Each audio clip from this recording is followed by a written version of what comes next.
billahi min sururi anfusina wa min sayyiati a'malina. Asyhadu alla ilaha illallah wa asyhadu anna Muhammadar Rasulullah. Allahumma sholli ala Muhammad wa ala ali Muhammad. Qala Qur'anul Karim, ya ayyuhalladzina amanu ittaqullaha haqqa tuqatih wala tamutunna illa wa antum muslimun.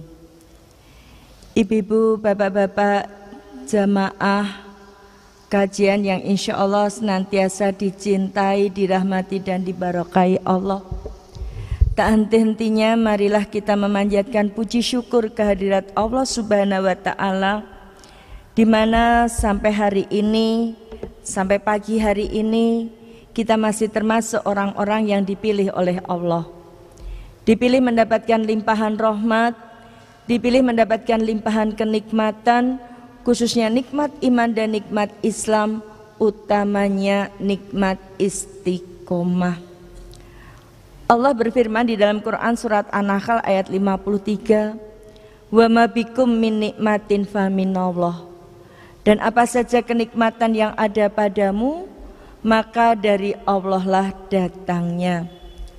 Salawat serta salam semoga senantiasa tercurah kepada junjungan kita Nabi Muhammad sallallahu alaihi wasallam, keluarga, sahabat dan para pengikutnya, termasuk kita semua yang insya Allah senantiasa istiqomah sampai akhir zaman. Ibu bapak jamaah rahimakumullah yang insya Allah dirahmati Allah, pagi hari ini saya memberi tema kajian kita, Islam is my way of life. Islam adalah jalan hidupku. Ya. Kenapa saya memberi judul ini Bapak Ibu? Yang semula saya memberikan 2 judul kepada panitia. Yang satu, kristenisasi lewat kepemimpinan, karena memang konsentrasi saya pada masalah kristenisasi dan pemurtatan. Ya. Bukan rahasia lagi bahwa tidak ada tempat di Indonesia ini yang tidak terjadi kristenisasi. Tapi ketika kita membicarakan masalah kristenisasi, apalagi sekarang ini kita umat Islam lagi dibidik, terjadi pembusukan kepada umat Islam, ulama-ulama kita ditangkap, ya, organisasi Islam mau dibubarkan. Maka membicarakan tentang masalah kristenisasi tidak semua ya, berani, ya, tidak semua dengan gamblang berani menyampaikan materi itu. Saya kalau di Solo, saya sudah mulai menyampaikan materi tentang kristenisasi lewat kepemimpinan. Kenapa? Karena mereka sudah mempersiapkan diri sedemikian rupa. Sementara kita ini umat Islam sampai sekarang, siapa yang mau kita pilih jadi presiden nanti? Jangankan presiden, wali kota atau gubernur Jawa Barat siapa nanti dari umat Islam? Nah, alhamdulillah sampai hari ini kita masih diberikan kenikmatan Islam oleh Allah. Dan mari kita pertahankan nikmat iman dan nikmat Islam ini, ya, sampai nanti kita kembali kepada Allah, ya. Karena tidak setiap orang dipilih oleh Allah. Maka kalau saya boleh bilang, hidayah itu bukan hanya orang yang belum Islam kemudian masuk Islam, tapi hidayah itu termasuk bagaimana orang yang lahir Islam di dalam kehidupannya mau melaksanakan Islam secara kafah. Ini karena sekarang ini Bapak Ibu, dari acara 411, 121, 212, ternyata Masya Allah, di situ Allah sudah mulai, ya, membuat kelompok-kelompok, ini yang Islamnya kafah, ini yang munafik, ini yang kafir. Masya Allah, luar biasa. Ya. Ngakunya Islam tetapi menistakan Islam, bahkan ketika Islam dinistakan ikut-ikut menistakan, ya. Maka di dalam Quran surat Al-An'am ayat 125 Allah berfirman, barang siapa yang Allah menghendaki akan memberikan kepadanya petunjuk, niscaya dia melapangkan dadanya memeluk agama Islam. Barang siapa yang Allah menghendaki akan memberikan kepadanya petunjuk. Berarti apa? Berarti kita menjadi Islam itu bukan hanya sekedar ya seperti ya, bukan sekedar keturunan orang Islam, bukan. Bukan karena kita dapat warisan agama dari orang tua kita. Terlebih dari itu kita menjadi Islam karena Allah yang memilih kita, Allah yang menghendaki kita ya. Maka ketika Allah yang menghendaki kita, Allah yang memberikan petunjuk kepada kita, melaksanakan ajaran Islam ini tidak akan terasa berat ya. Akan bahagia sekali. Bahkan kalaupun harus mati untuk Islam, nggak akan ada rasa takut ya. Maka mari kita syukuri nikmat iman dan nikmat Islam yang diberikan Allah kepada kita. Salawat serta salam semoga senantiasa tercurah kepada junjungan kita Nabi Muhammad Sallallahu Alaihi Wasallam, keluarga, sahabat dan para pengikutnya, termasuk kita semua yang insya Allah senantiasa istiqomah sampai akhir zaman. Baik, izinkan saya memperkenalkan diri saya. Nama saya Ibu Dr. Anda Dewi Purnamawati, Magister Pemikiran Islam. Saya tinggal di Solo. Jadi tadi jam 7.45 keretanya baru nyampe. Terus saya numpang mandi di sini Bapak Ibu. Ya.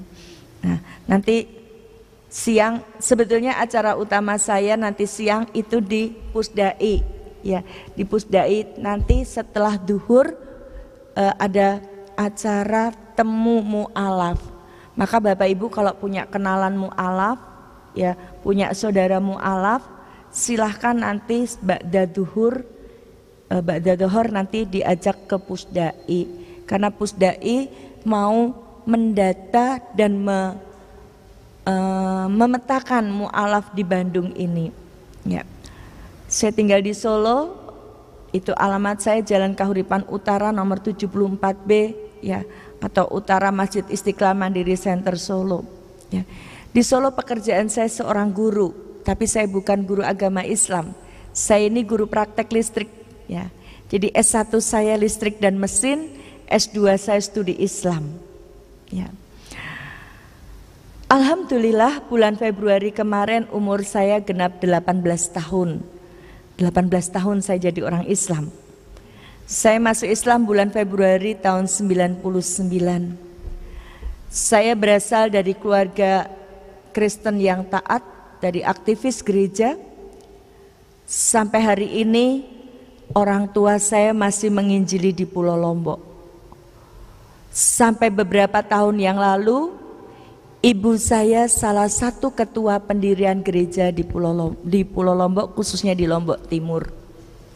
Dipercaya sama gereja pegang dana tadi tidak untuk membantu orang Kristen, tetapi untuk membantu orang Islam. Jadi kalau Ramadan seperti ini, ibu saya itu buat makanan banyak sekali untuk dibagikan kepada tetangga-tetangganya yang Muslim. Ya. Bikin kolak, bikin ayam goreng, bikin mie goreng, dibagi-bagikan kepada tetangganya yang Muslim. Baik kan Bu? Baik. Siapa bilang jelek? Gak ada. Ya. Tapi ingat Ibu Bapak, ya. Saya sampaikan walaupun sedikit saya akan sampaikan supaya Bapak Ibu paham, trik kristenisasi itu adalah cerdik seperti ular, tulus seperti merpati, supaya ibu bapak paham ya. Jadi kalau ada orang Kristen berbaik-baik ria sama kita, nah ini cerdik seperti ular, tulus seperti merpati, ya ada maunya, ya. Ular itu Bapak Ibu kalau lapar beda sama kucing. Kalau kucing itu kalau lapar ngeong-ngeong kemana-mana begitu. Kalau ular enggak. Kalau dia lapar, dia melingkarkan tubuhnya, hanya kepalanya saja yang didongakkan, lidahnya dijulurkan. Kenapa? Karena di lidah ular itu ada bisa. Fungsi bisa tadi untuk menarik lawannya. Ya. Cerdik seperti ular, tulus seperti merpati. Yang puasa orang Islam, ya, yang puasa orang Islam. Tapi mereka yang mengadakan buka bersama. Seperti ibu saya tadi, kasih kolak, kasih ayam goreng, bagi-bagi kue lebaran. Siapa bilang gak baik? Semua orang akan bilang baik. Tapi ini tadi, cerdik seperti ular, tulus seperti merpati. Ya. Nah, ibu bapak yang insya Allah dirahmati Allah, ya. Bahkan ayatnya ada ibu bapak, ya. Aku mengutus kamu seperti seekor, ya, seperti seekor. Nah, saya kasih gambaran. Ini cerdik seperti ular, tulus seperti merpati. Sayangnya nggak begitu jelas ya. Ngapain sekarang kita pikir gereja ngadain buka puasa itu ngapain? Ngapain coba? Ya. Mereka tahu Quran surat Al-Kafirun lakum dinukum waliyadin. Mereka tahu. Tapi kenapa mereka melakukan ini tadi? Ya, di dalam Kristen untuk melakukan kristenisasi dikenal istilah church marketing, pemasaran gereja. Orang Kristen itu nggak bilang ke orang Islam gini, Pak, yuk ke gereja, gereja saya bagus loh. Nggak kayak di masjid duduknya di lantai. Kalau di gereja itu duduk di kursi, kursinya empuk, pakai AC. Mereka nggak bilang seperti itu. Ya, mereka tidak bilang percaya Yesus masuk surga loh. Enggak, pasti ditolak kalau langsung bilang seperti itu. Tapi bagaimana orang mau datang ke gereja dan nanti disampaikan percaya Yesus masuk surga itu, mereka tidak memasarkan lembaganya, tidak memasarkan ajarannya karena tidak laku. Apa yang dipasarkan? SDM-nya.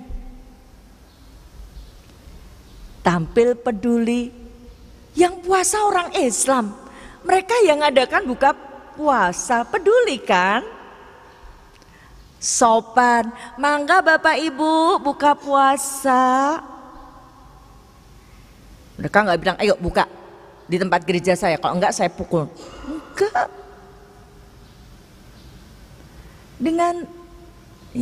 Dengan santun, ramah, aktif bermasyarakat, penuh toleransi. Ibu bapak, saya ini menawarkan kajian kristologi dari satu perguruan tinggi ke perguruan tinggi yang lain, dari satu masjid ke masjid yang lain, dari satu jamaah ke jamaah yang lain. Boleh dibilang yang menyambut itu hanya sekian persen. Padahal di sekolah pendeta mereka mempelajari Islamologi. Kalau dulu 36 SKS, sekarang 40 SKS. Mereka belajar tentang Islam. Mereka belajar bahasa Arab. Dan mereka memenggal-menggal ayat Al-Quran untuk mengelabui umat Islam. Bahkan mereka mencari sisi terjemahan Al-Quran yang bisa digunakan untuk memurtadkan. Quran terjemahan dari Depak itu diambil, ada beberapa terjemahan yang diambil oleh mereka yang digunakan untuk memurtadkan. Ini terjemahan Al-Qur'anmu, Depak loh, ya, Kemenak loh yang menerjemahkan. Maka tidak heran, saya nggak tahu kalau di Bandung ya sudah beredar atau belum, Majelis Mujahidin Indonesia membuat Al-Quran tafsiriyah. Ini tadi untuk mengkanter yang mereka buat. Ya, kayaknya penuh toleransi. Sekarang penuh toleransi apa enggak sih? Kita yang puasa, mereka yang nyiapin buka. Ini bukan toleransi, ibu bapak. Ini bukan toleransi. Kalau toleransi diartikan kita buka, mereka menyiapkan buka puasa, ini salah. Toleransi yang benar, inilah indahnya Islam. Kenapa saya tertarik masuk Islam? Karena di Islam itu segalanya serba jelas. Gak ada abu-abu. Iman, kafir. Halal, haram. Hak, batil, jelas.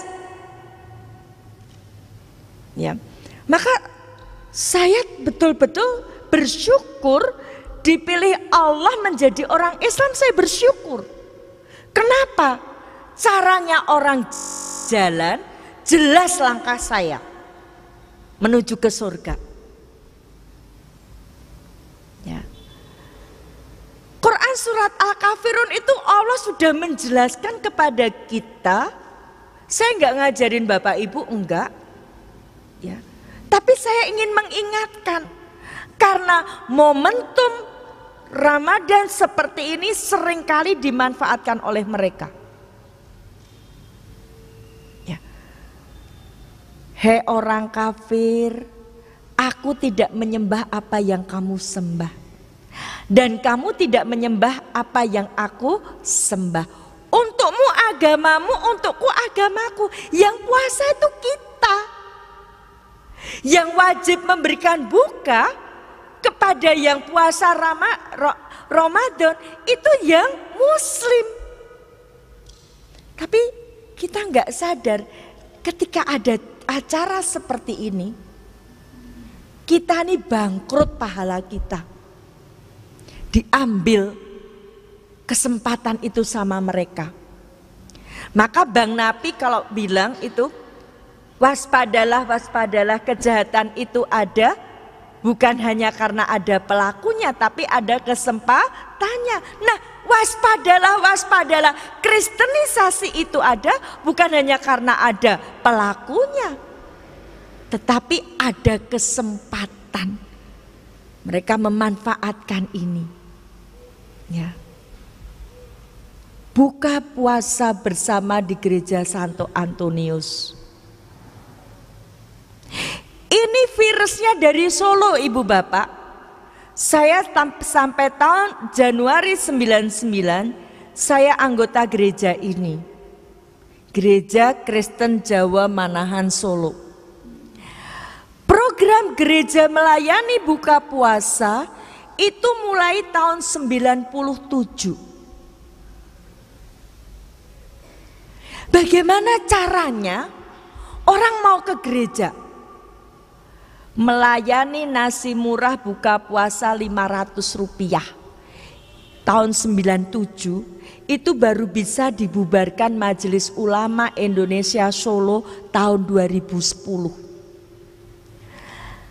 Nasi 500 rupiah, nasi ayam, nasi telur.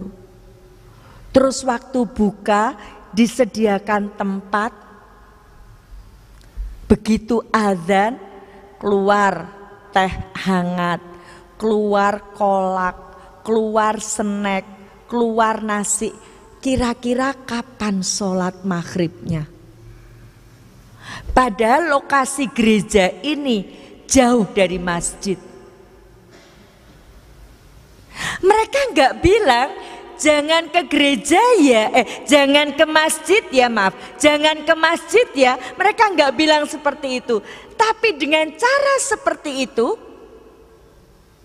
orang jadi telat ke masjid. Mungkin sholat maghrib sudah selesai. Mungkin malah sudah menjelang isya baru sampai ke masjid. Di Solo dibubarkan, ya, virusnya merambah ke kota-kota yang lain. Termasuk mungkin di Bandung ini. Ya. Saya kembali ke kisah saya, ya. Orang tua saya sampai hari ini masih menginjili di Pulau Lombok. Ya. Sudah memurtadkan salah satu tokoh agama Islam di kampungnya. Hasil didikan orang tua saya 3 bersaudara, kami aktivis gereja semua. Adik saya yang 1 sampai sekarang masih jadi pendeta di Cimahi, Bandung. Kalau Bapak Ibu ada yang dari Cimahi, ada pendeta namanya Pak Dwi, tangannya cacat, itu adik saya. Sampai sekarang masih melayani di gereja Pentakosta di Cimahi, Bandung. Siapa targetnya? Anak-anak muda Islam. Ibu-ibu, bapak-bapak, saya hari Ahad kemarin, saya habis ngisi kajian di Ranca Ekek. Jadi minggu yang lalu saya ke Bandung, ke Jawa Barat, ini saya ke Jawa Barat lagi. Ya. Hampir di semua tempat yang aktif pengajian itu ibu-ibu. Bapak-bapak peringkat kedua. Remaja peringkat terakhir. Ibu bapak, anak-anak muda kita itu generasi penerus. Bayangkan kalau mereka tidak dapat suplemen agama. Anak-anak Islam itu kapan toh terakhir mereka, kecuali mereka sekolah di sekolahan Islam seperti di SD Istiqomah ini. Yang tidak sekolah di sekolah Islam, yang tidak di pondok pesantren, kapan terakhir mereka bilang aku anak soleh, rajin sholat, rajin ngaji? Orang tua dihormati, cinta Islam sampai mati, Islam yes, kafir no. Kapan? Ketika mereka TPA. Setelah mereka lulus TPA, mereka bukan lagi aku anak soleh, rajin sholat, rajin ngaji, tapi aku anak salah, tidak sholat, tidak ngaji.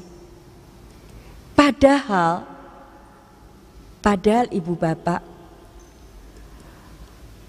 cara untuk mereka menjauhkan anak-anak kita dari Islam itu enggak langsung dibilang kamu jangan sholat, jangan ngaji, jangan ke masjid, enggak. Tidak seperti itu ibu bapak. Tapi mereka punya cara, ya. Mereka punya cara untuk menjauhkan anak-anak muda dari Islam, ya.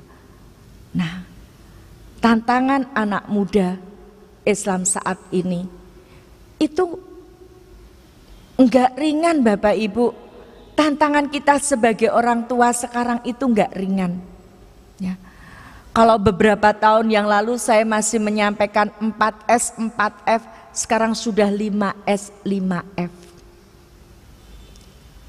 Song, seks, sport, ya.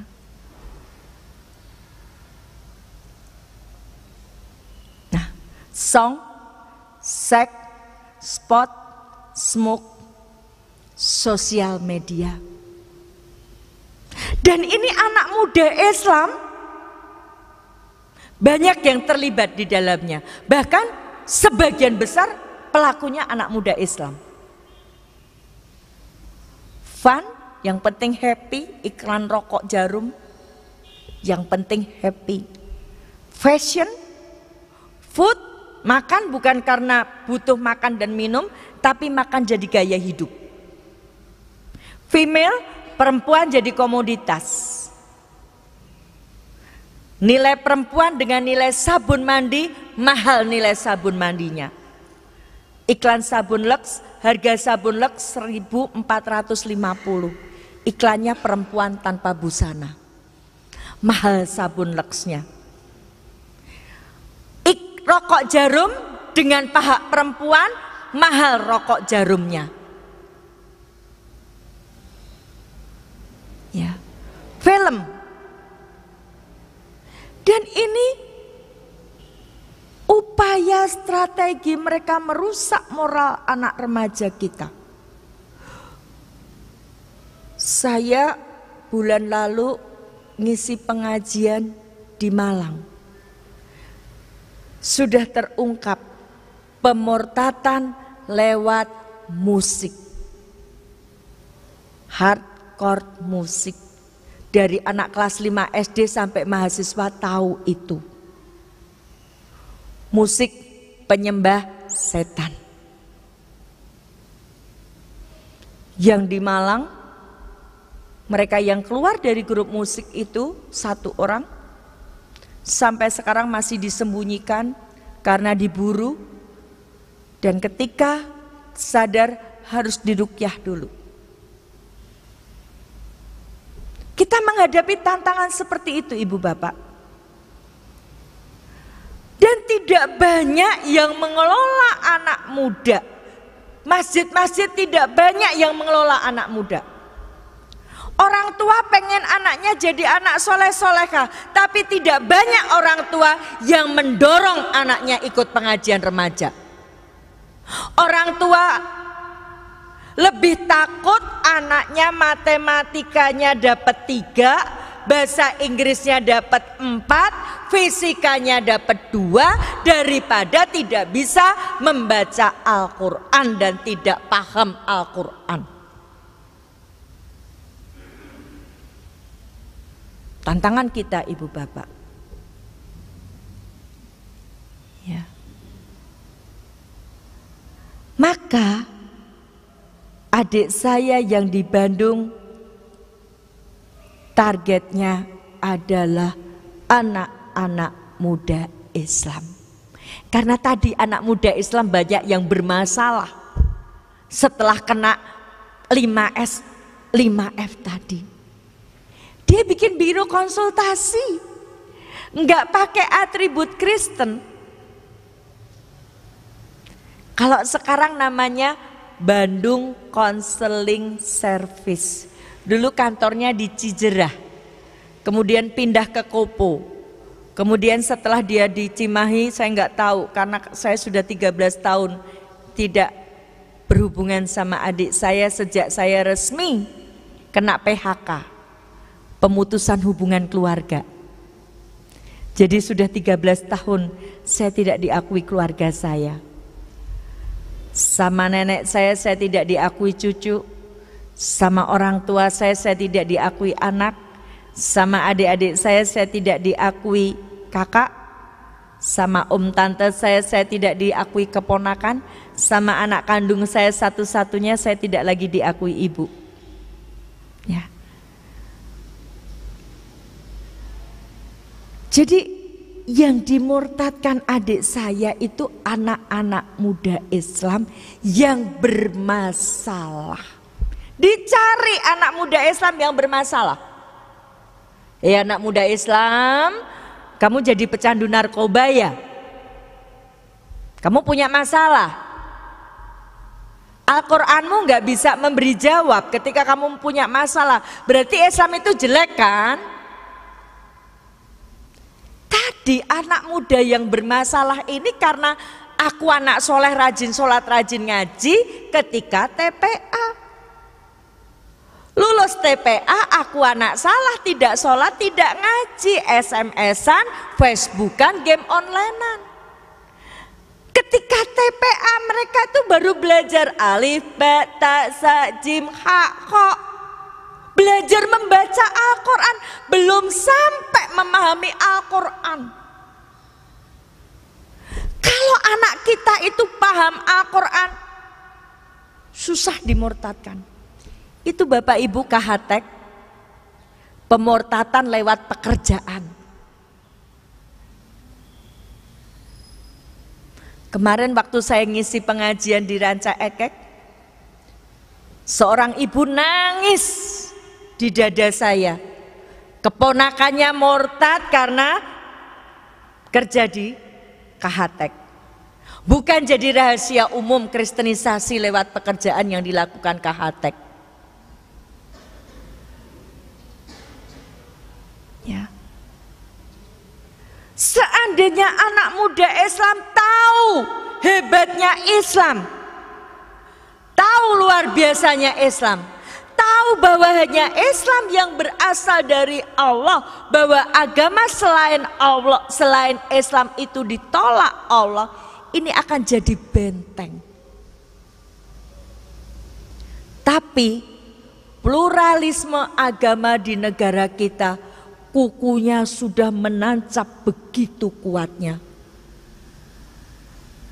Hampir semua pemimpin di Indonesia ini yang notabene agamanya Islam, dengan enaknya mengatakan, mari kita ciptakan suasana yang kondusif, semua agama sama baiknya, sama benar, sama masuk surga. Ini lahan subur kristenisasi.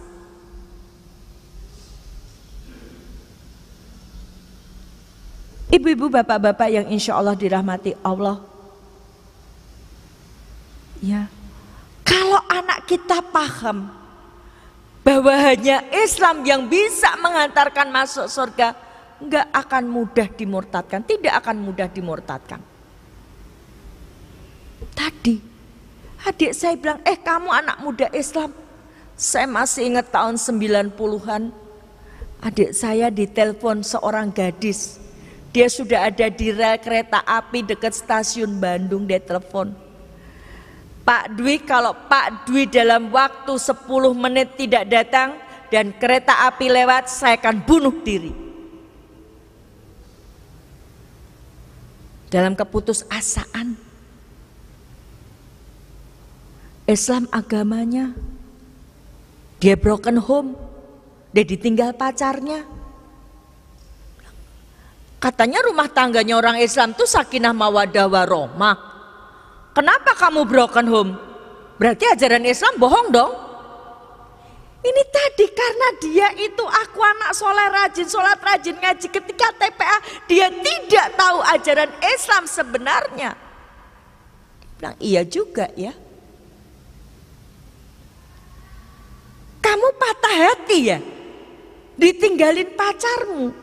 Iya aja, di Islam boleh poligami, di Islam boleh diceraiin.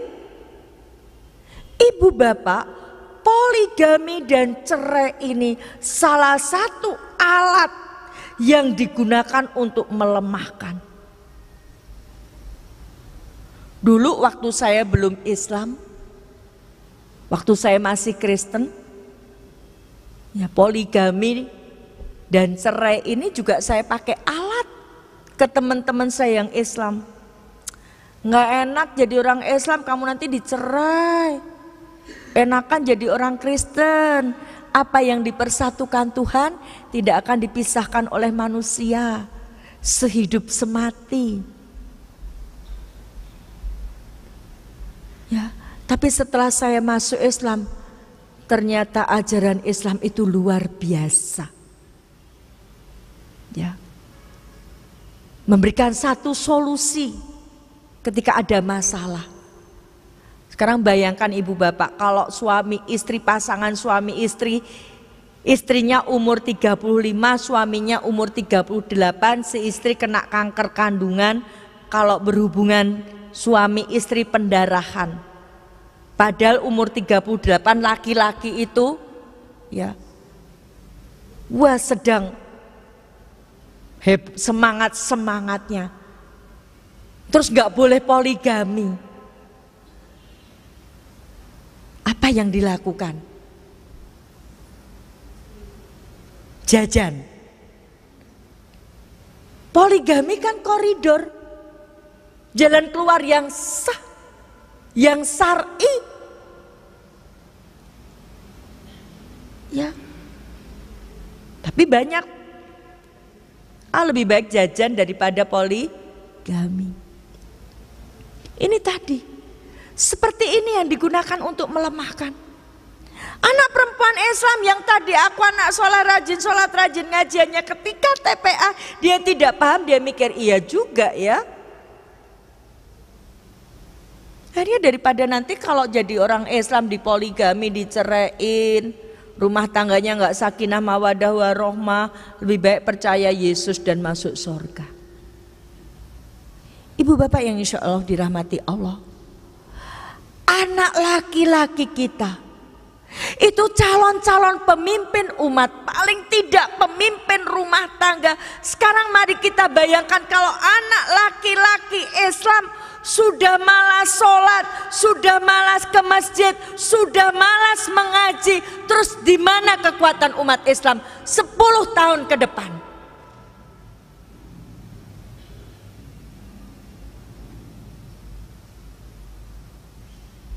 Jangan dikira ya pengedar narkoba itu cuman orang-orang yang tidak ngerti agama.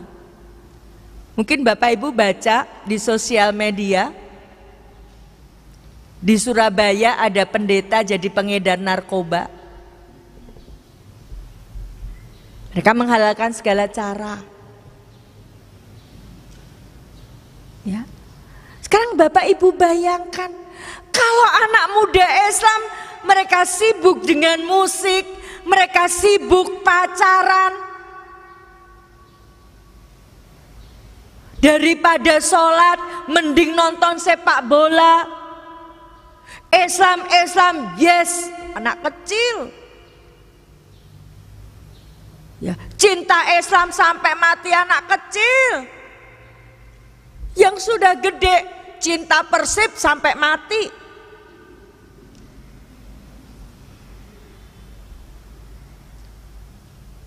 Meletakkan loyalitas di tempat yang salah. Maka kenapa ibu bapak saya mulai berdakwah tanggal 9 Februari tahun 2005. Kenapa saya ketika itu usia saya yang masih begitu muda, saya berdakwah? Karena saya prihatin. Non-muslim berani masuk Islam itu dibutuhkan keberanian, dibutuhkan pengorbanan. Kalau bukan hidayah Allah, dia nggak mungkin berani masuk Islam. Banyak pendeta yang tahu kesesatan Kristen banyak, tapi kenapa dia nggak masuk Islam? Kalau Bapak Ibu nggak percaya, punya kenalan pendeta, suruh tunjukkan ayat perintah beragama Kristen. Nggak akan bisa menemukan, karena nggak ada. Tapi kenapa dia tetap di Kristen? Kalau dia masuk Islam, dia kehilangan pekerjaan sebagai pendeta, dia kehilangan penghasilan. Gaji pendeta kalau di Solo ada yang 5 juta. Dapat rumah, dapat mobil, uang rekreasi, uang pengobatan. Bahkan kalau di gereja Jawa, gereja GPIB, itu sistemnya seperti pegawai negeri. Begitu lulus pendeta, golongannya 3A. Dapat pensiun. Kalau dia masuk Islam, kehilangan semuanya. Ya. Ini Bapak Ibu. Maka kenapa saya begitu masuk Islam? 99 saya 2005 saya berdakwah karena saya prihatin. Prihatin apa? Begitu murahnya nilai akidah Islam itu. Hanya karena supermi orang tinggalkan Islam. Hanya karena beras orang tinggalkan Islam. Hanya karena beasiswa orang tinggalkan Islam. Hanya karena pacar. Padahal dipacari belum tentu dinikahin. Dia rela tinggalkan Islam.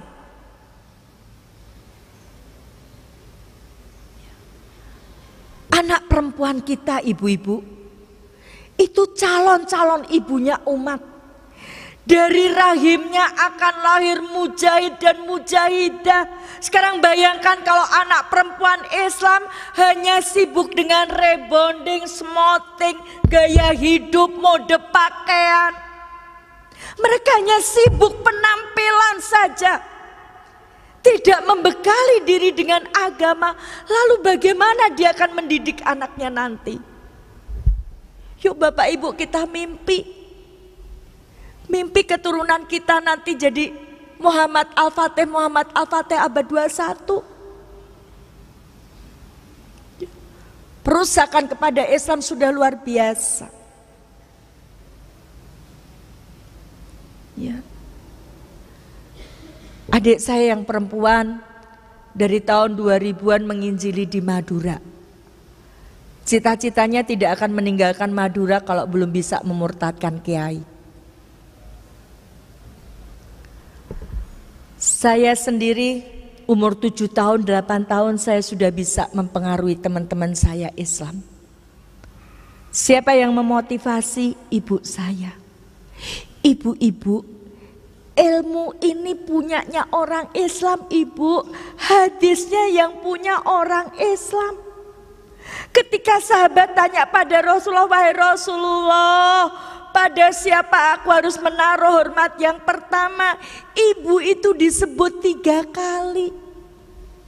Ibu yang pertama kenapa? Karena dia melahirkan.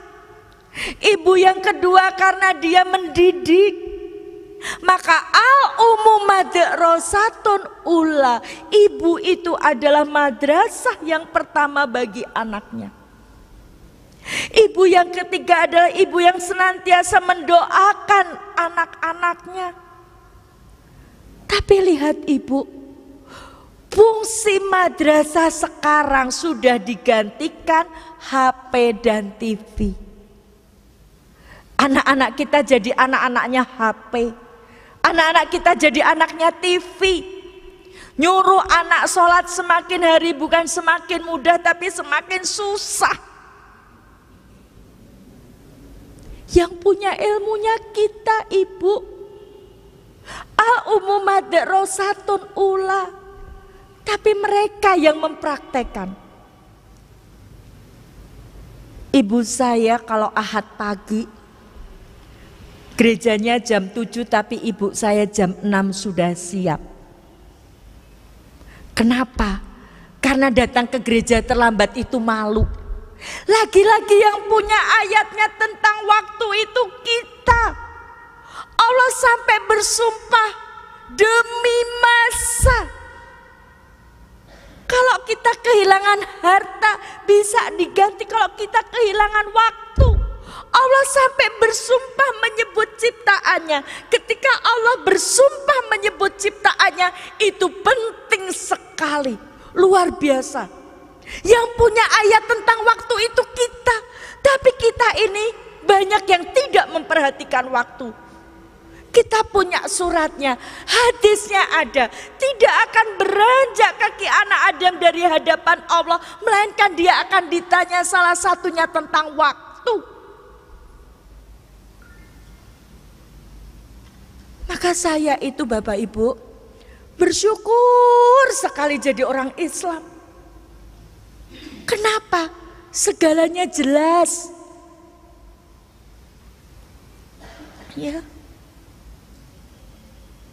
Mari kita belajar tepat waktu. Kita pergi kondangan telat saja kita nggak enak. Tapi kita diundang sholat. Bahkan sudah tinggal salam, kita baru datang dengan santainya. Undangan dari Allah, sholat itu kebutuhan kita. Sibuk rapat, sibuk SMS, sibuk WA, kita jadi pendusta. Kita bilang kul inna sholati wa nusuki wa mayaya wa mamati lillahi rabbil alamin. Sesungguhnya sholatku, ibadahku, hidupku, matiku hanya untuk Allah. Tapi apa prakteknya?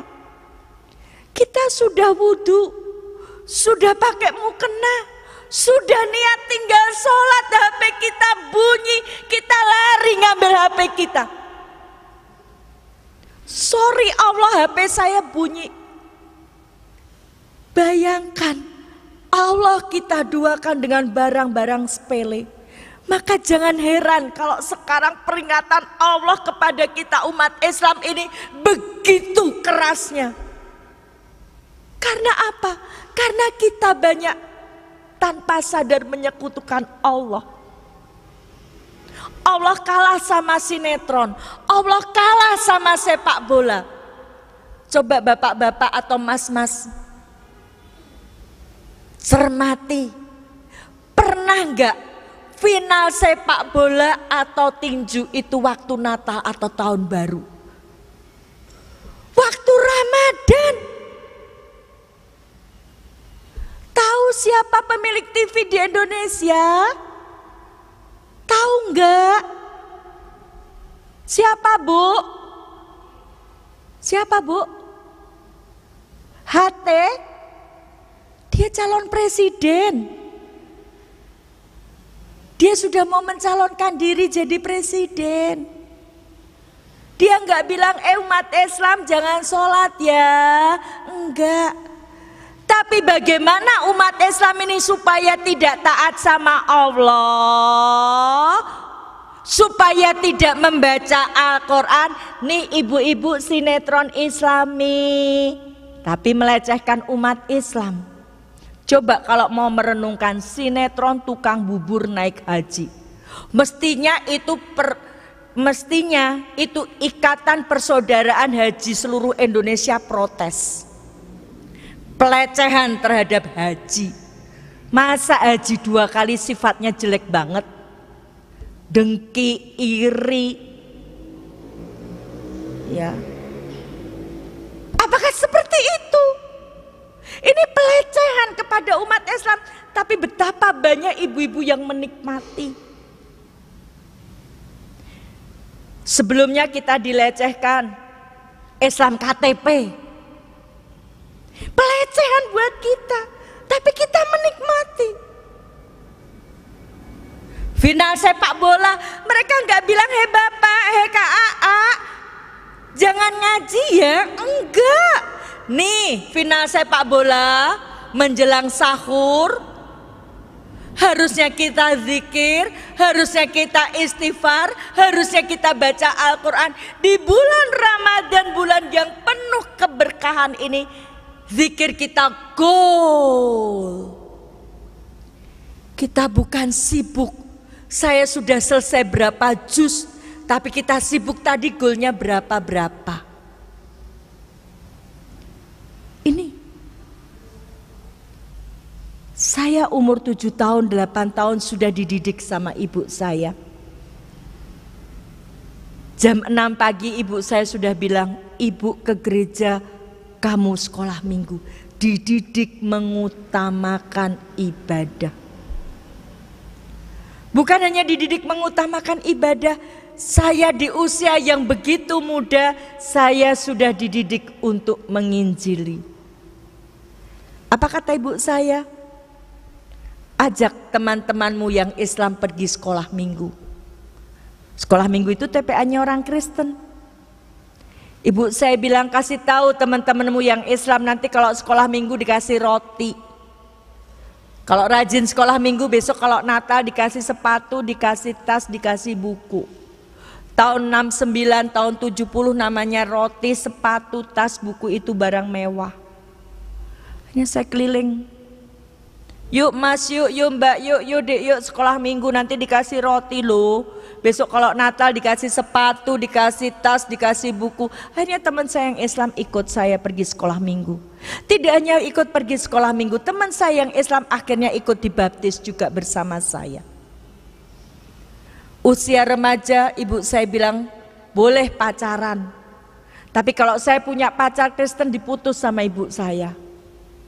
Disuruh pacaran sama yang Islam.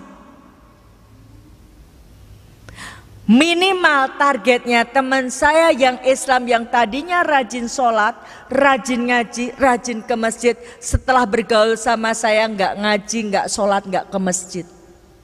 Saya Natalan ikut Natal. Saya tahun baru Masehi ikut tahun baru Masehi. Saya pesta minum anggur dan makan babi. Teman-teman saya yang Islam ikut juga. Bahkan ketika saya makan anjing, teman saya yang Islam pun juga ikut. Usia menikah, saya menikah sama ketua pengajian yang aktivis mahasiswa Islam. Siapa yang mendidik? Seorang ibu. Maka kenapa target kristenisasi yang pertama itu adalah perempuan? Karena memurtadkan satu perempuan sama dengan memurtadkan satu keluarga. Mendidik satu perempuan sama dengan mendidik satu keluarga. Mendakwai satu perempuan sama dengan mendakwai keluarga kalau itu dipraktekkan. Ini latar belakang saya, ibu bapak. Pertanyaannya, kenapa saya masuk Islam? Ya. Karena saya pengen masuk surga. Kenapa masuk surga harus Islam? Iya. Tidak ada tiket ke surga selain Islam. Tidak ada jalan ke surga selain Islam. Dan saya sudah mencarinya dan saya menemukannya. Karena saya pengen masuk surga, maka ketika saya masih Kristen, jadi sebelum masuk Islam, agama saya Kristen Protestan, tapi sekolah saya SD dan SMP saya sekolah di Katolik. Kristen saya dalami, Katolik saya pelajari, bingung di Kristen, bingung di Katolik, saya belajar Hindu. Dan ketemunya di Islam. Ketemu jalan ke surga. Ya. Jadi karena saya pengen masuk surga, maka Alkitab saya pelajari. Saya pelajari betul. Saya dalami betul. Setelah saya dalami, saya sampai pada satu kesimpulan. Kalau Kristen itu bukan dari Tuhan, maka tidak mungkin masuk surga. Kenapa? Di dalam Bible atau Alkitab, tidak sekalipun Allah maupun Yesus menyebut Kristen, baik itu Kristen Protestan maupun Katolik. Saya sudah mengujinya, ibu bapak. Tanggal 8 Januari tahun 2008, saya dialog sama 20 pastor dari Amerika, dari Driarkarya Jakarta, dari Sanata Dharma Jogja. Mereka nantang kami dialog dari pagi sampai pagi. Tidak perlu dari pagi sampai pagi, cukup 45 menit selesai. Kenapa? Ketika mereka presentasi mengatakan, kami ini baik, kami menolong orang Islam, saya bilang, saya nggak butuh seperti itu. Saya tanya, kamu beragama pakai dasar nggak? Pakai, dasarnya apa? Alkitab. Oke, saya beragama, dasar saya Al-Quran. Saya bisa tunjukkan perintah beragama Islam. Kamu tolong tunjukkan perintah beragama Kristen. Apa jawabnya setelah kami diskusi, mereka mengatakan kami ini penuh kasih. Saya bilang saya nggak perlu itu. Saya butuh kamu tunjukkan ayatnya. Ya. Secara eksplisit Tuhan katakan perintahnya beragama Kristen, baik itu Protestan atau Katolik. Apa jawab mereka? Karena sudah semakin malam, jawabnya, maaf, kami capek dan ngantuk mau tidur. Karena nggak ada di dalam Alkitab kata Katolik itu munculnya tahun 110 Masehi. Kata Katolik itu munculnya tahun 110 Masehi. Padahal Yesus itu bahasa Yunani, bahasa Arabnya Isa, ya.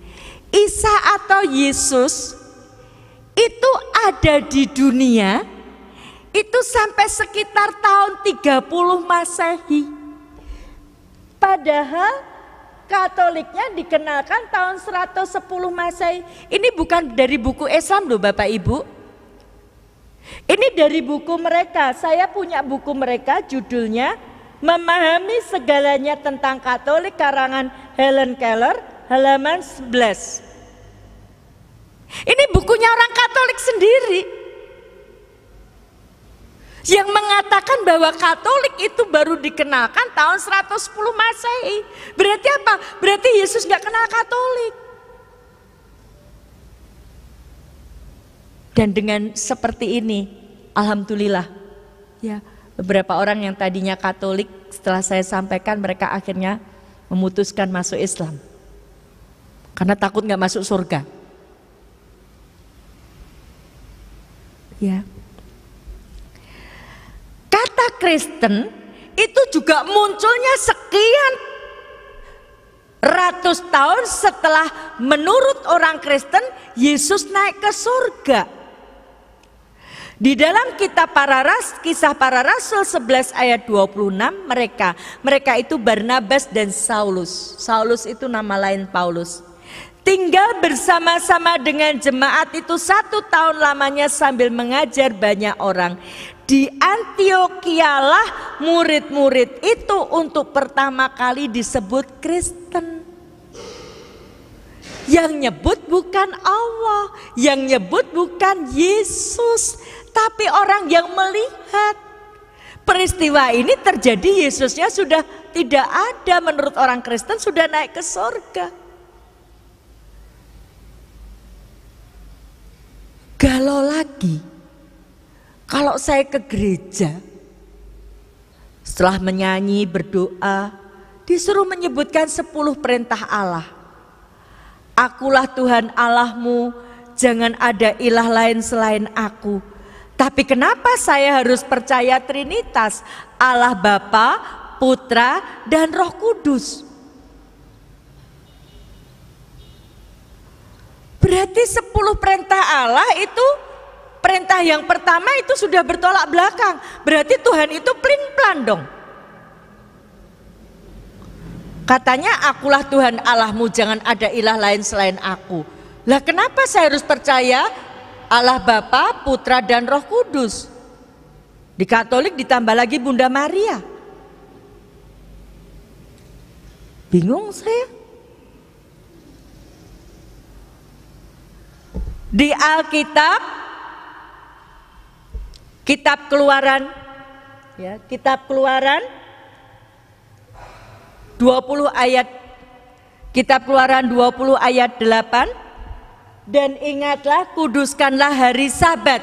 Sabat itu dalam bahasa apapun itu Sabtu. Tapi kenapa saya ke gereja Minggu? Berarti saya nggak taat sama Tuhan. Suruh menyembah satu Tuhan, saya 3. Disuruhnya mengkuduskanlah hari Sabat, kuduskanlah hari Sabat, saya ke gereja Minggu. Padahal dari Sabat jadi Sabtu itu ulah Kaisar Konstantin, ada di sini, ya. Ada di sini Ibu Bapak. Ya. Tanggal 7 Maret tahun 321. Kaisar Konstantin itu memindahkan dari Sabat Sabtu jadi Minggu Sunday. Sun itu matahari, D itu ya hari, hari matahari. Kenapa sih Kristen benci sekali terhadap Islam?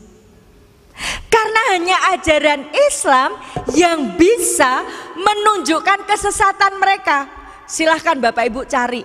Ini karena penceramahnya guru, maka saya memberi PR.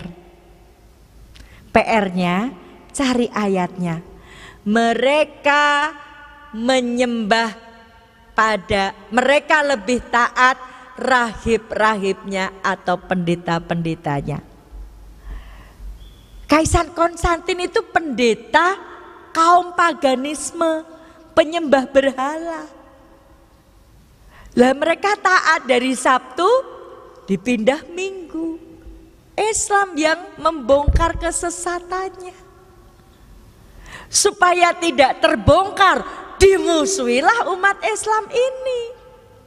Supaya tidak belajar Al-Quran dan tidak bisa membongkar.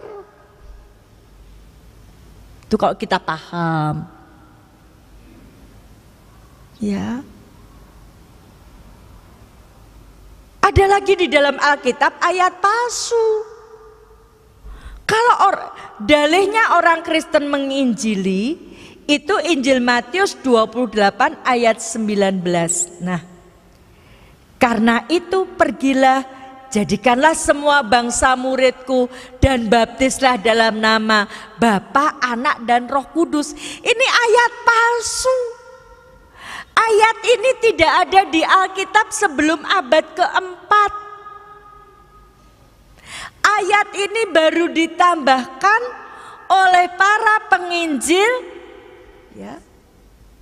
Setelah itu untuk mengkanter Injil Matius 15, Injil Matius ya, yang mengatakan Yesus bilang, aku diutus kepada domba yang sesat dari Bani Israel. Hanya untuk Bani Israel. Kalau berdasarkan Injil Matius 15 ayat 24, dia hanya untuk Bani Israel, nggak bisa ke Bandung.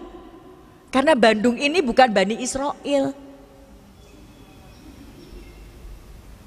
Maka untuk mengkanter ini dibuatlah ayat palsu. Lagi-lagi Al-Quran yang membongkar kesesatan mereka. Mereka menulis dengan tangannya sendiri dan itu dikatakan dari Allah. Silahkan cari ayatnya. Makanya mereka benci.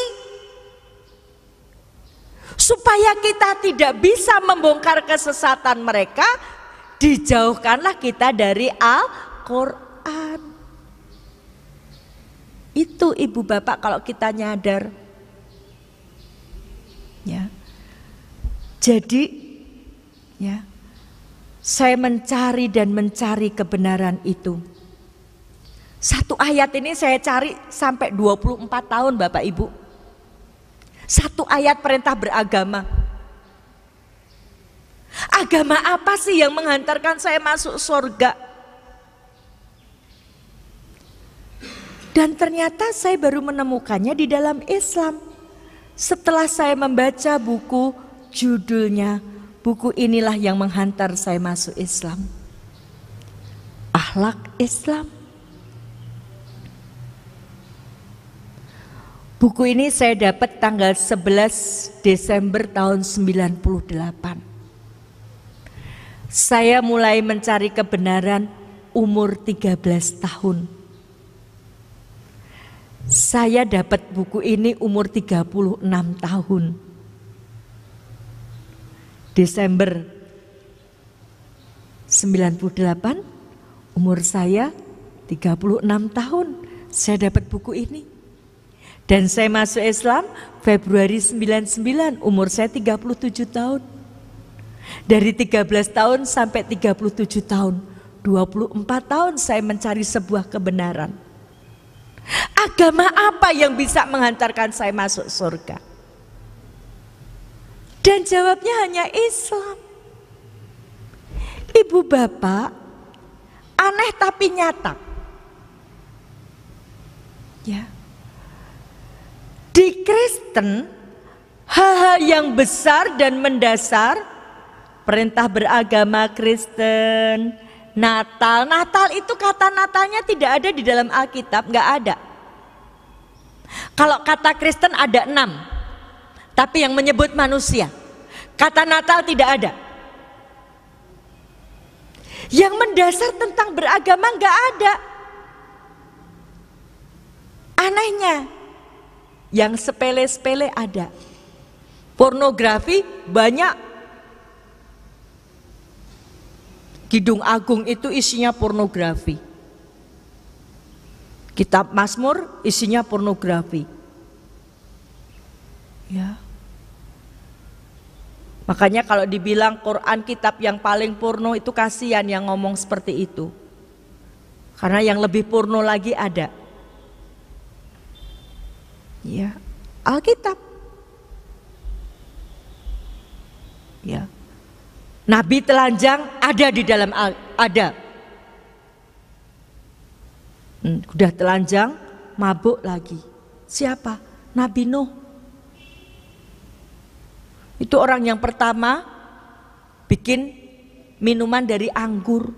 Setelah itu diminum, setelah minum dia mabuk. Mabuk dia telanjang.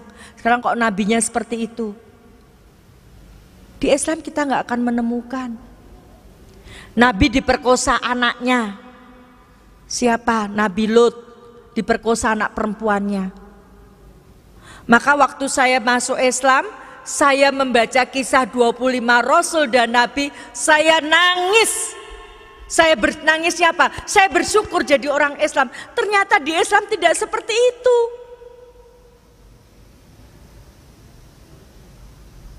Bayangkan di Kristen ada ayatnya. Tuhan kalah ketika berkelahi sama manusia. Bayangkan Tuhan kalah. Tuhan berkelahi sama manusia, Tuhan kalah. Terus gimana coba kalau kita berdoa? Tuhan saya kalah. Berarti yang jadi Tuhan manusia, no? Tuhan berkelahi sama Nabi Yakub dan Tuhan kalah. Berarti harusnya yang jadi Tuhan Nabi Yakub.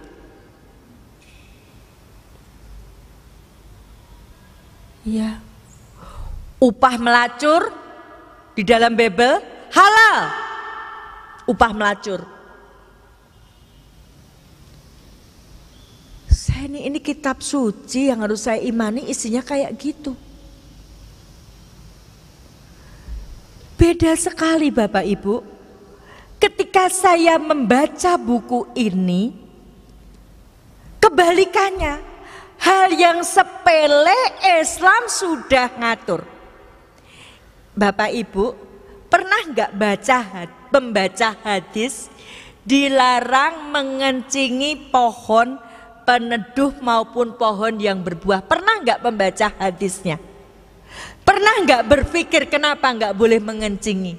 Saya justru tertarik pada Islamnya karena hal yang sepele ini. Nggak boleh ngencingi pohon yang berbuah. Sekarang misalnya Bapak Ibu punya pohon mangga harum manis, terus dikencingin, terus air kencing itu meresap ke tanah, diserap akar, akar ke batang, batang ke daun, bunga, buah. Berarti mangga harum manis rasa kencing. Bener nggak? Saya berpikir ketika itu, luar biasa Islam ini, urusan sederhana kencing. Coba ngencingi pohon nggak boleh. Kenapa? Karena air kencing tadi terserap sampai buah. Berarti apa? Islam ini betul-betul menjaga kesuciannya luar biasa. Maka hati-hati yang laki-laki. Jangan naik kendaraan ke kepengen kencing terus cari pohon. Sekarang pohon peneduh, habis dikencingi ada orang berteduh di situ. Ya kena najisnya. Luar biasa Islam ini. Hal yang sepele yang mungkin tidak pernah dipikirkan oleh orang Islam. Saya justru tertariknya dari situ. Kalau masalah seperti itu diatur, apalagi masalah yang besar. Saya ketika itu kemudian ditemukan dengan seorang ustadzah. Ya. Saya ditemukan dengan seorang ustadzah. Saya bilang, ustadzah, saya mau masuk Islam. Kalau ada ayat perintah beragama Islam. Ya. Saya ditunjukkan ayat-ayatnya. Ya. Bahwa Islam yang diridhoi Allah. Waraditu lakumul islamadina. Islamnya disebut. Agama yang diridhoi Allah agama Islam. Quran surat Al-Maidah ayat 3. Quran surat Ali Imran ayat 102. Wala tamutunna illa wa antum muslimun. Jangan sampai kamu mati melainkan dalam keadaan beragama Islam. Saya tanya, kenapa yang diridhoi Allah hanya Islam? Kenapa harus Islam sampai mati?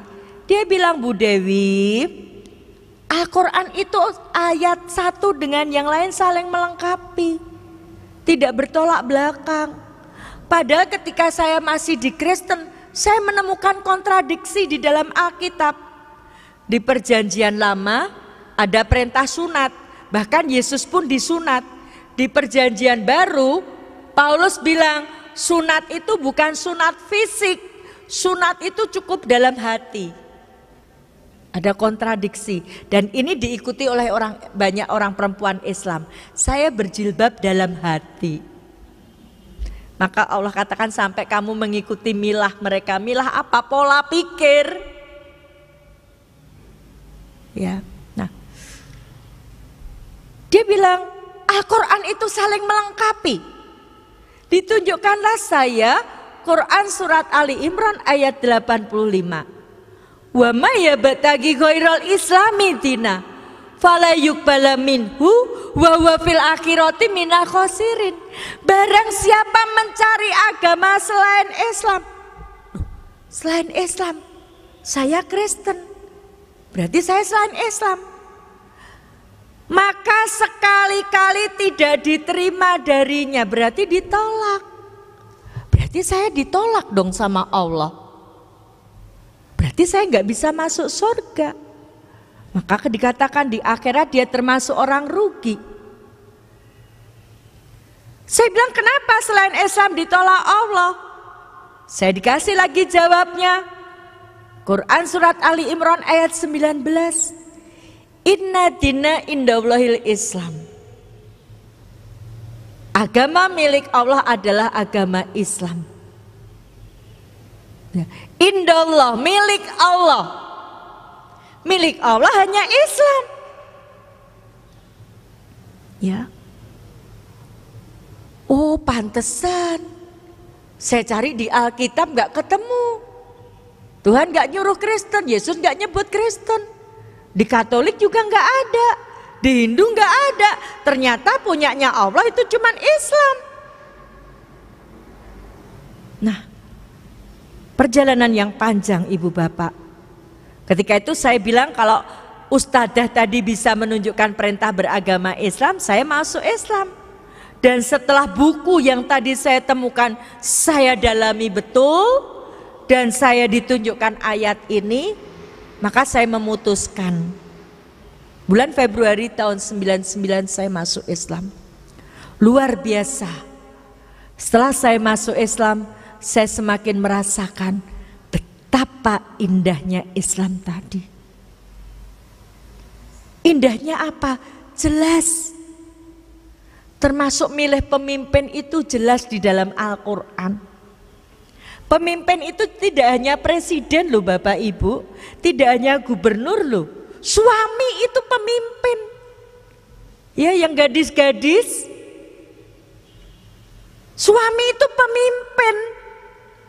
Quran surat Al-Maidah ayat 51, jangan milih Yahudi Nasrani jadi pemimpin. Ya orang Islam pacaran beda agama. Ya. Di dalam Kristen salah satu trik kristenisasi adalah pacaran beda agama. Dan ini sukses dengan program hamilisasi dan hamilisaya. Yang laki-laki melakukan hamilisasi, yang perempuan hamilisaya. Saya di Solo ya ada 2 kasus yang disampaikan pada saya, kasus hamilisaya. Ya, anak perempuan Kristen dihamili laki-laki Islam. Si laki-laki Islam mau tanggung jawab, si perempuan Kristen bilang, boleh kamu tanggung jawab asal kamu masuk Kristen. Kalau nggak masuk Kristen nggak usah tanggung jawab. Lalu gimana kandungan itu? Biarin aja, nanti saya cerita ke seluruh dunia. Ini loh hasil perbuatan orang Islam, menghamili tidak tanggung jawab. Maka hati-hati yang laki-laki, ya kalau lihat yang serba menggiurkan, ya jangan mudah terpengaruh. Ya, Ibu Bapak yang insya Allah dirahmati Allah, Islam segala sesuatu ada tuntunannya. Dari yang kecil sampai yang mendasar ada tuntunannya. Dengan Islam kita dapat kepastian. Islam satu-satunya jalan menuju ke surga. Allah sudah berfirman di dalam Quran surat Al-An'am ayat 153. Dan bahwa inilah jalanku yang lurus, maka ikutilah dia. Jangan kamu mengikuti jalan-jalan yang lain, karena jalan-jalan yang lain itu mencerai-beraikan kamu dari jalannya. One way, satu jalan menuju ke surga hanya dengan Islam. Ibu Bapak yang insya Allah dirahmati Allah, maka moto hidup saya siap berjuang dan mati dalam Islam. Kenapa? Karena saya sudah menemukan tiketnya menuju ke surga hanya dengan Islam. Ya. Tapi tidak begitu saja masuk surga. Kita diuji dulu sama Allah. Dan bulan Ramadan seperti ini kita digembleng sama Allah, digembleng ketaatan kita sama Allah supaya jadi orang takwa, sebab hadiah untuk orang takwa itu enak banget. Surga yang mengalir sungai-sungai itu ya bagi orang takwa. Ya. Enak banget janji Allah untuk orang takwa. Ya. Di dunia Quran surat At-Tolak ayat 3, ayat 2, ayat 3, ayat 4 dimudahkan urusannya, diberi rezeki, diberi solusi, tapi syaratnya takwa. Orang takwa itu bagaimana cirinya? Mengutamakan Allah, mencintai Allah melebihi apapun, segala sesuatu dilakukan dalam rangka mencari ridha Allah. Antara lain, saya sudah mempraktekkan mencintai Allah melebihi apapun. Tahun 2003 ketika saya berhijrah, betul saya tidak lagi pakai jilbab bunuh diri. Jangan tersinggung ya. Ya, sebab ayatnya Quran surat Al-Ahzab ayat 59 dan An-Nur ayat 31, julurkan jilbabmu ke dadamu. Jangan tersinggung yang belum menjulurkan, tapi mohon hidayah sama Allah.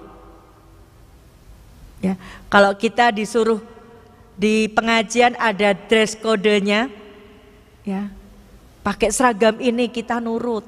Sekolah itu pakai seragam ini nurut. Masuk sama Allah cuman disuruh menjulurkan jilbab ke dada, nggak nurut. Ya. Ketika saya kemudian berhijrah, ya, belajar melaksanakan Islam secara kafah. Tahun 2003 saya ditanya sama ibu saya, kamu nekat Islam apa balik Kristen? Nekat Islam. Apa kata ibu saya? Kamu dapat apa di Islam? Kebetulan tahun 2002 usaha saya bangkrut, ditipu orang Islam. 2002 saya sudah mau berhaji, biaya sudah ada, tinggal berangkat, habis semuanya ditipu sama orang Islam. Ngakunya kiai. 2002 saya praktek syahadat dan praktek la ilaha illallah saya gagal. Kok gagal? 2002 Pak Kiai bilang, Bu Dewi, kalau usahanya mau sukses, ya, itu mengamalkan Al-Fatihah 100 kali, Hasbunallah wa ni'mal wakil, nikmal maula wa ni'mal nasir 1000 kali di pinggir kali. Kalau jam 11 siang, waktunya sholat duhur sudah selesai belum? Belum. Perintahnya Allah sholat dulu apa amalan dulu? Sholat dulu. Saya bohong kan sama Allah? Ya. Ditegur sama Allah. Usaha saya, rezeki saya betul ngalir ke tempatnya Pak Kiai. Saya yang habis-habisan. Ya. Ibu saya tanya, kamu masuk Islam dapat apa? Kebetulan tahun 2002 adik saya yang pendeta di Cimahi Bandung dibelikan rumah sama jemaatnya. Bukan cuma rumah, sampai isinya alat senam pun dibelikan lengkap.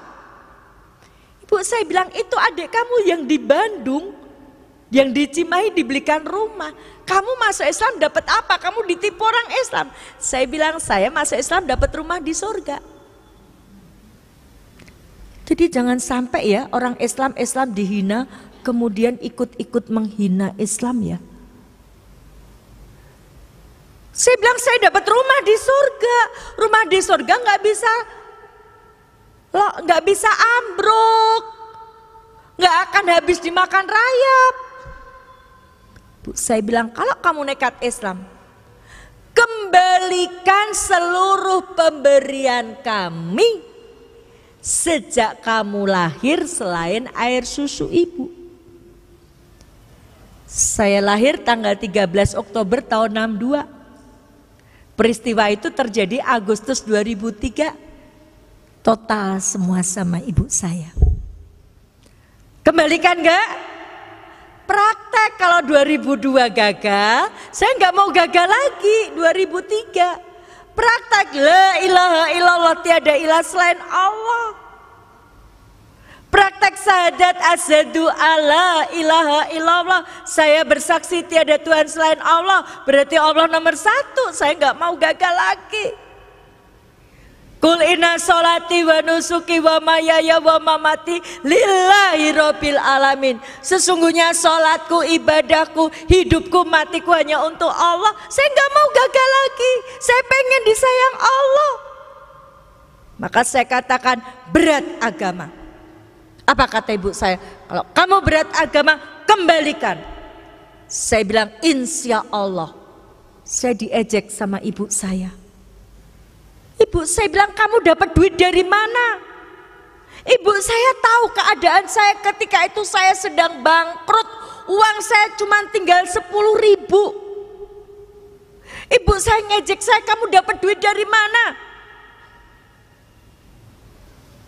Bapak, ibu, saudara-saudaraku, ini bukan lagi antara orang tua dan anak, tapi ini antara iman dan kafir. Saya bilang, saya punya Allah yang maha kaya, saya punya Allah yang ar-Rahman ar-Rahim. Allah tidak akan membiarkan saya. Ibu saya bilang, buktikan. Insya Allah.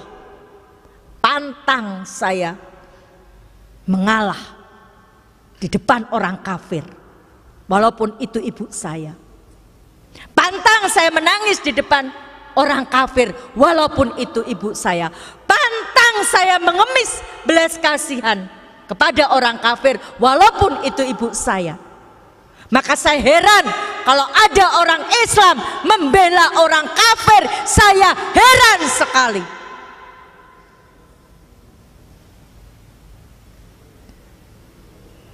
Apa enggak takut pengadilan Allah? Apalagi orang menghina Al-Quran dibela. Ngakunya Islam lagi. Ibu saya bilang, buktikan. Dalam waktu 7 hari kamu bisa mengembalikan. Saya bilang, insya Allah. Ya, ibu saya pergi. Pulang. Ibu bapak yang insya Allah dirahmati Allah. Lihat Quran surat Toha ayat 132. Dan perintahkanlah kepada keluargamu mendirikan sholat, dan bersabarlah kamu mengerjakannya. Kami tidak meminta rezeki kepadamu, kata Allah. Kami yang memberi rezeki kepadamu. Saya sudah mempraktekkan ibu bapak ketika dalam keadaan yang sempit seperti itu. Surhat dong Allah. Hati-hati ya ibu curhat. Jangan asal curhat di depan TV. Curhat dong, Ma. Suami saya sudah sebulan tidak menafkahi saya. Orang dari Sabang sampai Merauke tahu suami ibu itu tidak menafkahi. Membuka aib di depan umum. Lihat, TV milik mereka. Ini untuk melecehkan kita, tapi banyak orang yang bangga. Gak sadar dibuka aibnya di depan umum. Curhat dong Allah kalau punya masalah. Saya ketika itu saya curhat sama Allah. Allah, Engkau yang memberi hidayah pada saya. Sekarang saya dapat ujian begitu beratnya, saya mohon pertolonganmu. Pertolongan Allah tidak uang langsung. Ketika itu jam 11 malam, saya selesai sholat, saya ingat saya ini sendiri. Saya butuh kekuatan. Suami saya baru saja habis meninggal, seminggu suami saya meninggal. Orang tua saya seperti itu. Anak saya sudah meninggalkan saya juga. Anak saya sampai sekarang belum dapat hidayah. Saya sendiri. Saya butuh kekuatan. Saya butuh didoakan. Maka malam itu saya telepon seorang ustadz. Rezeki yang Allah berikan adalah ustadz tadi mengangkat telepon saya. Padahal ustadz yang saya telepon tadi itu kalau sudah malam ditelepon gak mungkin diangkat. Saya telepon jam 11 lebih diangkat, itu rezekinya. Jadi rezeki itu tidak selalu uang. Ustadz, mohon maaf malam-malam saya telepon. Saya dapat ujian Ustadz. Apa Bu Dewi ujiannya? Seperti ini Ustadz. Saya mohon didoakan agar iman saya tidak goyah Ustadz. 2003 umur saya baru 4 tahun. Ustadz bilang istiqomah ya Bu Dewi. Jangan tinggalkan Islam. Insya Allah Ustadz. Saya sudah tidak bisa berpikir, ibu saya cuma ngasih waktu seminggu. Usaha saya bangkrut. Rumah kreditan, saya nggak punya sertifikat. Posisi saya ketika itu posisi tidak enak. Di Kristen saya dikucilkan. Di Islam saya belum dipercaya. Bahkan yang sangat menyakitkan ketika itu, saya mencoba mencari pinjaman ke koperasi tempat saya bekerja. Teman saya yang Islam bilang begini, salah sendiri ngapain masuk Islam sekarang dapat kesulitan kan? Itu tantangan saya dari orang Islam sendiri. Sudah baik-baik di Kristen, kenapa masuk Islam? Itu susah sendiri kan? Stres nggak ibu? Enggak. Kenapa nggak stres? Inilah indahnya Islam. Orang Islam itu nggak akan stres kalau dia dekat sama Allah. Allahu Somad.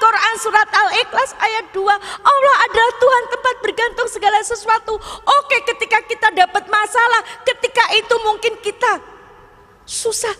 Tapi kita berpikir kita punya Allah yang maha segalanya.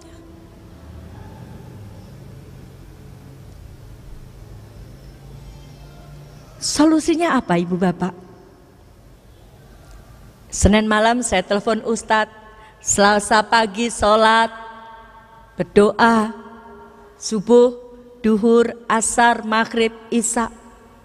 Sudah Selasa tinggal 5 hari saya belum dapat solusi. Jam 8 malam ada mobil berhenti depan rumah saya. Ada seorang ibu datang. Bu Dewi, saya disuruh Ustadz ke sini. Ada apa Ibu? Tadi siang Ustadz pada rapat. Ustadz cerita masalahnya Bu Dewi. Terus salah satu Ustadz punya kenalan Ahnia. Ustadz tadi telepon ke Ahnia. Ahnia tadi minjamin Bu Dewi uang 100 juta. 100 juta jangka 1 malam. Sampai detik ini saya tidak kenal siapa orangnya. Kenapa? Karena semua transaksi lewat Ustadz. Beliau tidak mau saya kenal, takut hilang ikhlasnya. Siapa yang memberi solusi? Ditepati enggak janji Allah? Takwa, diberi solusi, dimudahkan urusannya, diberi rezeki. Syaratnya takwa dulu. Maka di bulan Ramadan ini kita digembleng jadi orang takwa, taat gak sama Allah, mau gak meninggalkan larangannya Allah, kita digembleng. Mari Bapak Ibu yang sudah Islam sejak lahir, kita gak tahu umur kita. Kita gunakan untuk apa bulan Ramadan ini? Belum tentu Ramadan depan kita ketemu dengan Ramadan tadi. Ini sudah hari yang ke-16. Sudah seberapa kita membaca Al-Quran? Apakah kita masih dengan sengaja meninggalkan sholat-sholat kita? Ibu Bapak yang insya Allah dirahmati Allah, saya sudah membuktikan ketika menomorsatukan Allah, Allah yang menolong.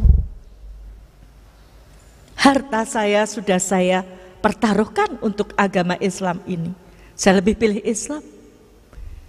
Tidak hanya itu, tahun 2004 saya ditanya sama anak kandung saya cuma 1. Anak saya tanya, Mama nekat Islam atau balik Kristen? Nekat Islam. Kalau nekat Islam, pilih anak atau pilih agama? Anak dengan agama. Ya, Mbak ya. Allah dengan pacar, Allah dengan HP, berat mana? Berat HP. Kita kajian, kita HP-nan. Ya. HP ini jadi teman setia 24 jam. Bangun tidur pegang HP, mau tidur pegang HP, dimanapun HP menyertai kita. Bapak Ibu, di Suriah hari ini anak-anak kecil butuh roti. Sudah lama mereka gak makan roti. Mereka makan rumput kering karena dibom terus oleh musuh-musuh Islam. Mereka di sana dibom, mereka mempertahankan iman Islamnya. Kita di sini tidak dibom, tapi musuh Islam memerangi kita pakai ini loh, ini.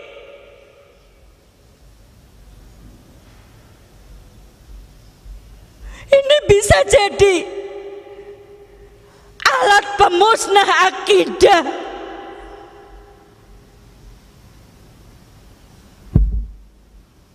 Bayangkan di bulan Ramadan kita sibuk dengan WhatsApp.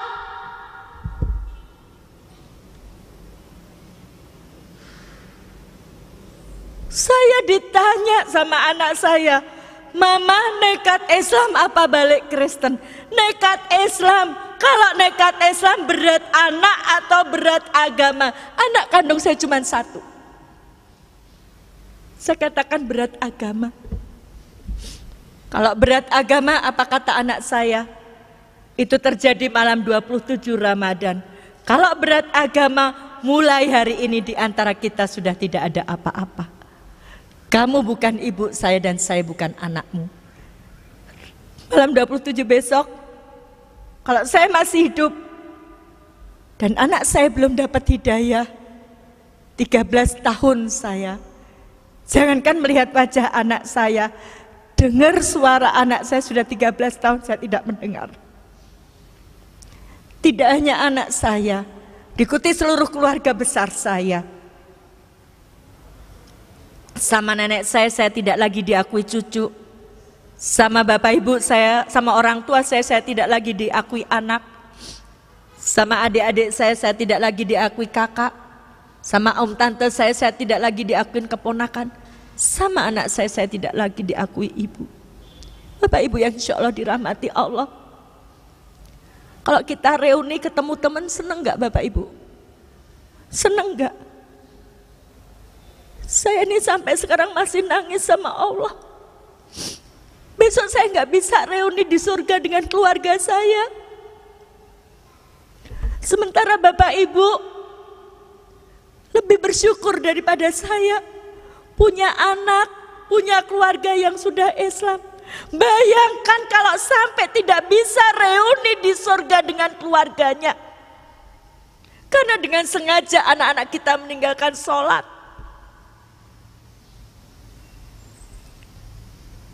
Bukankah di dalam Quran surat Tur ayat 25-26 penghuni surga memberikan bocoran kepada kita bagaimana kiat masuk surga? Ketika mereka duduk berhadap-hadapan, mereka saling menanya, kenapa kamu bisa masuk surga? Yang lain juga bertanya, kenapa kamu juga bisa masuk surga? Jawabnya sama, ketika masih ada di dunia kami mengingatkan keluarga kami tentang pedihnya siksa neraka. Mari Bapak Ibu, Allah sudah memperingatkan kita di dalam Quran surat At-Tahrim ayat 6. Ya ayyuhalladzina amanuku anfusakum wa ahlikum naro. Hei orang-orang beriman, jagalah dirimu dan keluargamu dari api neraka. Kenapa? Karena api neraka itu bahan bakarnya manusia dan batu. Bayangkan ibu bapak, kita masuk surga sementara keluarga kita, anak kita, istri kita, suami kita, orang tua kita nggak masuk surga. Kita tidak reuni di surga.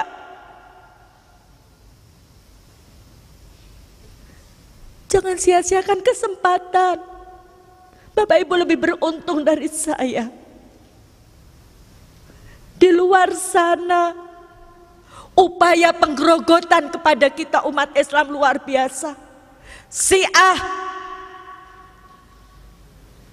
Ahmadiyah, PKI yang mengatakan agama itu racun, kenakalan remaja, penggerogotan akidah lewat kristenisasi dan pemurtatan. Mari Bapak Ibu kita merenung. Bisakah nanti kita reuni di surga dengan keluarga kita? Betapa indahnya Islam ini. Mulai sebelum lahir sampai mati, Allah sudah memberikan arahan kepada kita semua. Ibu bapak yang insya Allah dirahmati Allah. Oleh sebab itu saya mengajak diri saya dan Bapak Ibu yang hadir pada pagi hari ini, ya, mari kita sadar, pilihannya cuma dua, surga atau neraka, dan itu sudah pasti. Mau kemana kita? Mari, mumpung masih ada 14 hari, bulan Ramadan ini, kita optimalkan ibadah kita, supaya kita nanti lulus jadi orang-orang yang bertakwa. Supaya nanti kita bisa reuni di surga dengan keluarga kita, dengan anak cucu kita, dengan sanak saudara kita, dengan orang tua kita, dengan seluruh jamaah yang hadir pada pagi hari ini. Kita bisa reuni di surga, kita ketemu di surga, alangkah indahnya. Sebab itu, mari saya mengajak diri saya dan yang hadir pada pagi hari ini, fafiru ilallah, segeralah kembali mentaati Allah. One way, satu jalan menuju ke surga hanya dengan Islam. Tiket menuju ke surga hanya dengan Islam, tidak ada tiket yang lain. Ini yang bisa saya sampaikan pada pagi hari ini. Mudah-mudahan bermanfaat. Ya. Allah tidak hanya memberi ujian. Ketika diberi ujian dan kita taat sama Allah, janji Allah di dalam Quran surat Muhammad ayat 7. Hei orang-orang beriman, jika kamu menolong agama Allah, niscaya Dia akan menolongmu dan meneguhkan kedudukanmu. Saya sudah membuktikan, ketika menolong agama Allah, Allah yang menolong. Saya masuk Islam kehilangan sanak keluarga, orang tua dan anak. Suami saya meninggal. Ketika saya diberikan ujian begitu berat, Allah menolong saya dengan memberi suami lagi kepada saya, suami saya sekarang. Tidak hanya suami, kalau saya kehilangan anak satu, suami saya bawa anak dua. Maka percaya enggak kita sama Allah? Ya, mari Bapak Ibu, ya, benteng iman apapun dari Allah pasti baik, pasti benar, pasti menyelamatkan. Petunjuk hidup kita Al-Quran dan Al-Hadis. Bila ada perintah maupun larangan di dalam Al-Quran, tujuannya adalah menyelamatkan umatnya. Yakin betul, mari kita yakin betul bahwa hanya Islam yang sempurna, hanya Islam yang diridhai Allah. Saya berdoa mudah-mudahan putra Bapak Ibu yang beriman jadi anak-anak soleh-soleha, anak-anak yang menjadi penyejuk pandangan mata kita, anak-anak yang doanya akan kita bawa ketika nanti kita menghadap kepada Allah. Rumah tangga kita jadi rumah tangga yang sakinah mawadah warahmah. Urusan dunia akhirat kita dimudahkan oleh Allah. Ramadan kita tahun ini lebih sukses daripada Ramadan tahun yang lalu. Dan betul-betul kita menjadi orang-orang yang bertakwa, orang-orang yang taat kepada Allah, orang-orang yang meninggalkan larangannya Allah. Dan nanti kita akan menjadi orang-orang yang mempunyai derajat mutakin. Dan nantinya kita kembali kepada Allah, kembali dalam keadaan husnul khotimah, ditempatkan di surganya Allah. Dan kita bisa reuni dengan keluarga kita masing-masing. Akhirnya subhanakallahumma wa bihamdika asyhadu alla ilaha illa anta astaghfiruka wa atubu ilaik. Amin amin ya robbal alamin. Ya, saya mohon doanya mudah-mudahan saya diberikan kekuatan sama Allah, tetap istiqomah di jalan Allah. Saya dakwah seperti ini, tekanan buat saya sudah luar biasa. Ya, apalagi ketika saya sudah mulai membicarakan tentang kepemimpinan, dilaporkan ke polisi, ancaman mau dibunuh, ancaman mau dirobek-robek muka saya, ancaman mau digantung, sudah saya alami semua. Saya mohon saya mohon doanya, mudah-mudahan saya tetap istiqomah di jalan Allah. Assalamualaikum warahmatullahi wabarakatuh.